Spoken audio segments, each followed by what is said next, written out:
There's always next year. That's what they like to say at the end of the season. We still got bowl games, though.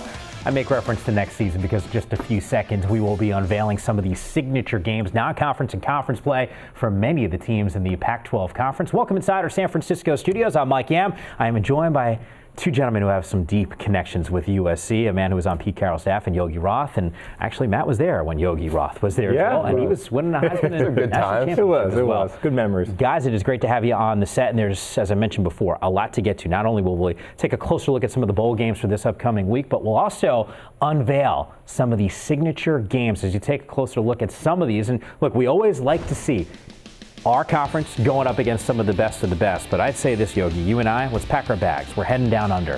Hawaii, let's go. Cal, Aussie.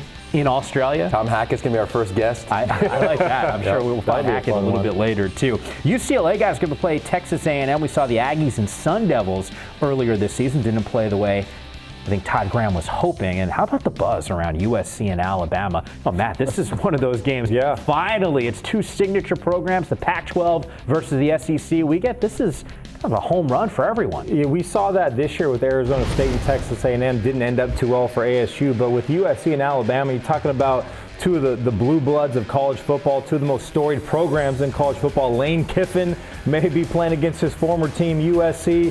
Clay Helton gets the job at USC. It's going to be interesting to see how he kicks off next season. That's going to be a difficult game, but we know how important these non-conference games are. And I'll tell you what, both teams did not shy away in this one. They're going at it first week, so it's going to be exciting. Oh, I mean, we say it all the time, right? I mean, how great is ball? How great is ball, right? We're already talking about next September. Seriously, well, we got the Pac-12, we got the SEC. Finally, it happens. They're going to get to play one another. But I like looking around the corner at Cal. Take a look at their non-conference. The Texas game I'm really excited about, just to see how they mature, right? They're going to have maybe a new quarterback. Who's going to be their new quarterback? Right, well, I think Chase Forrest may be that guy. He's the front runner right now. New receiving core. Obviously, Sonny Dykes comes back. He's got that extension.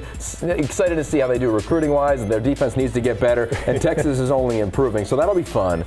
And then personally, I'm really excited about Washington State. If they can beat Miami in their bowl game, a signature program, they're going to be a top 25 team. They're going to have a guy who's got Heisman potential in Luke Falk. And when you look at their schedule, well, Eastern Washington, we'll see what happens, right? You never know. Boise State's competitive. They should beat Idaho. But, you know, to me, when you look at these games, this is a team that can come out of the gates and either thrive, like teams are going to expect them to, or not, like they did this year against Portland State. So I think those two, outside of the USC, UCLA against the SEC, are two teams I'm going to be looking at. You know, it's funny, too, because you bring up Washington State, and not always a ton of eyeballs. And, you know, it's funny, you and I had this conversation a while back about Luke Falk, and you said, hey, maybe this is a guy that should be getting some consideration heading into next season. How many people saw Luke in a huge game in Los Angeles on the East Coast against UCLA not a team, lot of people. Game-winning drive. And we saw how much of a factor that was, I think, in the Heisman voting. We'll talk about that in just a couple of minutes' time. But there's still plenty of these matches, but an opportunity to make a statement in the bowl game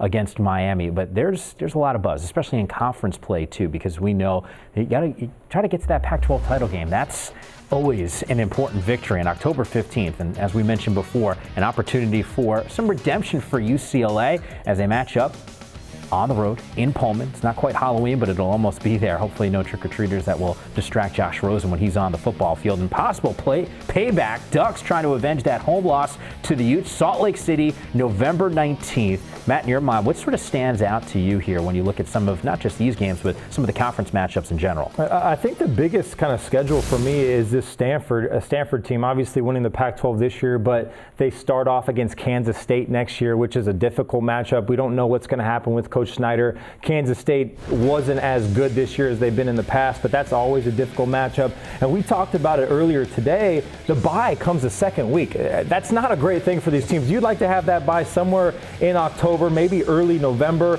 but the bye comes early, and then they have a gauntlet, and they're at Notre Dame, you're at Oregon, at Cal at the end of the season. Obviously, those USC, UCLA games are going to be difficult.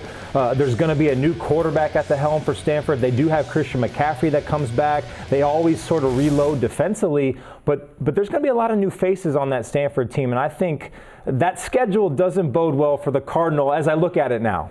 Yeah, it's fun to look at this because you just predict, right? We're predicting our games. They may go undefeated. Right, they'll be 4-1 here. This will happen here. After looking at all the schedule, and we nerded out earlier, to me, I go to November. And, okay, who has a chance with one loss or no losses to get to November 1st? And then who can run the table and really earn that spot to get into the playoff next year with only 4 teams? You saw what happened when you get 2 losses. And I look at UCLA. You look at their schedule. If they can they've got to bye, at the end of October. So they can get through it. I look at their November schedule. It looks really favorable. They get a bye, they get healthy, and they can take a run at this thing. Colorado, Oregon State, they should win those games. USC, you never know, and then at Cal. So if they can have one loss, which is not going to be easy, but if they can have one loss, and I think right now if we had to choose today, my front runner in the Pac-12 South for next year, they got a chance to represent the South and truly be that champion because they got all the tools, man. And they return a lot of players, and they return Josh Rosen. And anytime you return a quarterback of that caliber, you're going to win a lot of football games. So UCLA is definitely a team to keep an eye on next season. It's funny because you mentioned some of the games in November and even in late October.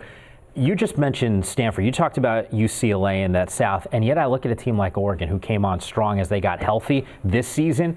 Still some questions at that quarterback spot. Second consecutive year, that's going to be a storyline heading into next year. But you pointed this out to me. This is not easy sledding for Mark Helford's squad. It's the gauntlet, man. I mean, you look at the end of October, it's ASU at SC, Stanford at Utah. I mean, look, bottom line, this conference, we saw it all season long. It is hard to compete week in and week out. Now, they can do it. They'll be a front runner. They'll be a favorite potentially, at least 1 or 2, them or Stanford in the North. But to have to do that after going through a season, right, only 1 bye week, are they going to be healthy? We saw what happened when they had injuries this year. To go through those 4 games, to me, in the month of late October and then November is going to be a challenge for Oregon, and really excited to see that shape out. But I really think when we look at it, what would happen this year in college football, Matt, it's about November. If you can get to 1 loss there, now you start to make your case get to the Pac-12 title game. Well, that's what we saw with Stanford this year. We saw Oregon a few years ago. They won the Michigan State game non-conference. They survived the gauntlet, 1 loss, I believe, to Arizona. And then last year, Stanford, the tough loss to Northwestern. And to win all 9 conference games and to win a conference championship, it's difficult to do. So you have to take care of your non-conference game because you have to think it's going to be difficult to run the table. Another Oregon at Nebraska. Don't sleep on Nebraska. They had a lot of games they lost by 3 or less points this year. Mike Riley's going to have that team a lot better next season. I never do this. Can I give a shout out, though? Oh, please. I'm going to go and do it. Rich Rodriguez, I have great news for you. You have a bye this season.